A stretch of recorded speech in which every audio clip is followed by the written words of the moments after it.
যদি আল্লামা সাইদি সাহেব রাজাকার হয়ে থাকেন তাহলে জিয়া অরফানেজ ট্রাস্ট দুর্নীতি মামলায় তারেক রহমান আপনি একজন টাকা আত্মসাৎকারী হিসেবে চিনবেন।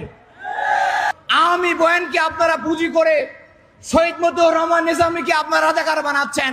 আমরা বলতে চাই, যদি হাসিনার ক্যাঙ্গারু ট্রাইব্যুনালের মাধ্যমে মতিউর রহমান নিজামী যিনি শহীদ হয়েছেন তিনি রাজাকার হন, তাহলে তারেক রহমান আপনি নিজেও 21 গ্রেড মামলার একজন হামলাকারী এবং একজন আসামি।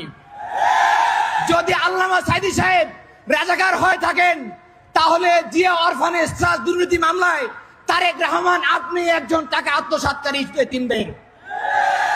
যদি শহীদ বীর কাশেম আলী সাহেব রাজাকার হয়ে থাকেন তাহলে আমরা এটাও বলতে চাই, তারেক রহমান থেকে শুরু করে বিএনপি কর্মকর্তারা বিগত সময়ে অবৈধ সম্পদ তৈরি, মানি লন্ডারিং মামলা থেকে শুরু করে বিগত অসংখ্য মামলা তারা আসামি এবং তারা এদেশে দোষী বলে আমরা সাব্যস্ত করতে চাই।